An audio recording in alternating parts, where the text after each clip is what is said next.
Irra-deebiin akkam jirtu guddina nagaraati. Amma kutaa lammaffaa Python programming hundee jalqabarraa ka'een isiniif ibsuu yaala. Har'a garuu kutaa lammaffaa kanarratti hundee Pythonii jalqabarraa kaasnee akkamiin outputii baasuu dandeenya, akkasumas immoo stringoota akkamiin assign goona isa jedhu laalla. Jalqaba Python computer keenya irratti fe'amee jiru baafachuudhaaf Python jennee barreessina. Python jennee mu barreessinu IDLE Python kan jedhu irratti cuqaasa bitaadhaan hin banna. Sanaan booddee Python programming shellin yookaan immoo IDLE kan eeganuu banee booddee computer kanarraa output jalqaba baasuudhaaf kan nuni fayyadamnu syntax print jedhudha. Print kana gidduutti mallattoo hammattuu fi cuftuu lama banuudhaan mallattoo waraabbii lamaan gidduu galchuudhaan mallattoo waraabbii lamaan gidduu sanatti kan barreessinu kan garaadhaatti mul'atu yookaan immoo outputii dhumaa ta'uusaa nu agarsiisa jechuudha. Fakkeenyaaf mosaajii jalqabaa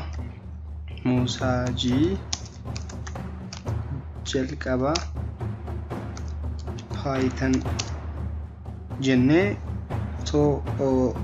entry cuqaafne mosaajii jalqabaa Python jedhee errorii malee yookaan immoo dogoggora malee nuuf baasaa jechuudha. Itti aansuudhaan akkasuma ammas print jennee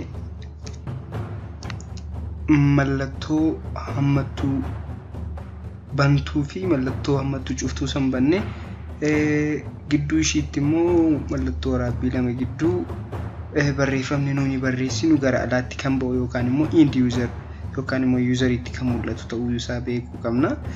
Kanaafiyyuu san gidduutti ammas mosaajii lammaffaa jennee entry yoo tuqne mosaajii lammaffaa jedhee dogoggora malee print ni godha jechuudha.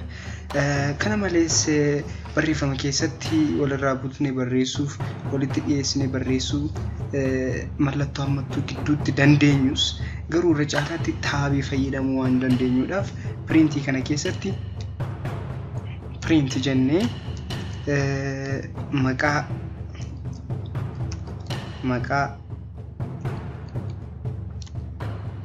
cufuu qabna. Sanaan booddee maqaa jennee slaashii ishee kanaa fi t tuqnee sanaan booddee umurii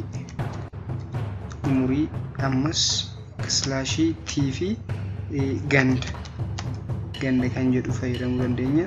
Yommuu kana output goonu maqaa umurii ganda jedhee slash taabii sana yookaan immoo slash taa goone sana maal nu agarsiisa? Taabii walirraa butee nu uumuudhaaf nu agarsiisa jechuudha.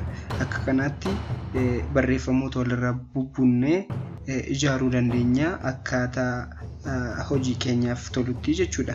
Itti aansuutiin kan ilaallu sarara lammaffaa irratti akkamiin barreessuu akka dandeenyudha. Sarara tokkoffaa fi lammaffaa irratti innis print jennee mallattoo waraabbii gidduutti immoo wanta alatti baasuuf jennu san barreessuudha. Fakkeenyaadhaaf akkamitti barreessina yoonne lakkoofsa jennee booddee slash n tokko jenna n lama yoo jenne sanaan booddee gaafa interii cuqaafnu lakkoofsa jedhee tokko lama. Kuni maal nu agarsiisa? Haala kamiin new line irratti barreessuu akka dandeenyudha. /n jechuun wanta biraa miti, new line jechuudha. New line 1 new line 2 fakkeenyaadhaaf ammas akka irra sirriitti hubattaniidhaaf mallattoo waraabbii gidduu galchinee booddee lakkoofsa jennee /t jennee tokko tuqaa jennee maqaa ammas /t jennee lama tuqaa jennee umurii yoo jenne akkanatti yoo mugashinu kuni maal nu agarsiisa? Taabii ka duraasanii.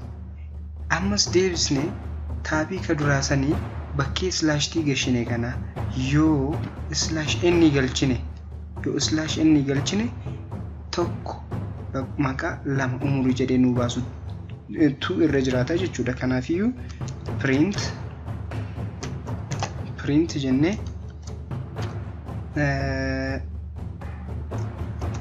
lakkoofsa jennee booddee /n jennee tokko tuqaa jennee maqaa /n jennee lama tuqaa jennee umurii dhiifama umurii jennee yommuu interii cuqaafnu lakkoofsa tokko maqaa lama umurii jedhee nu baasuu danda'a jechuudha. Kuni haala kamiin taab yookaan immoo space yookaan immoo walirraa fageenya barreeffama keenya gidduutti uumuu dandeenyudha. Inni lammaffaa ilaalle immoo akkamiin new line yookaan immoo sarara haaraa irratti walirraa duubaan barreessuu akka dandeenyudha. Python programming language dhaan amma immoo inni sadaffaan ilaalle xumurru integer. Haala kamiin isaan sana deebisnee integeroonni kun immoo lakkoofsas akkasumas immoo alfaabeetii of keessaa qabaachuu danda'u. Haala kamiin integerii assign goona yookaan immoo haala kamiin qubee yookaan immoo lakkoofsa waliin fakkaanne walitti hidhuu dandeenyadha. Fakkeenyaaf akkamiin kana gochuu dandeenya yoo jenne wal qixa abbaa dhiifama aan wal qixa abbaa yoo jenne baan wal qixa haadha yoo jenne sadaffaa irratti print yoo jenne abbaan nu baasuu qaba jechuudha. Maaliif abbaatti akkan assign ta'u goonee jirra jechuudha. Integerii keenya kana abbaatti integerii keenya baasan ammoo gara haadhaatti akka assign ta'u waan gooneedhaaf print a gaafa jennu abbaa, print b gaafa jennu immoo haadha ka jedhu nu baasuu qaba. Abbaa fi haati akka bahu yoo barbaanne immoo print a, b goona jechuudha. Kanaafuu mee haa ilaallu print b haadha. Inni sadaffaa print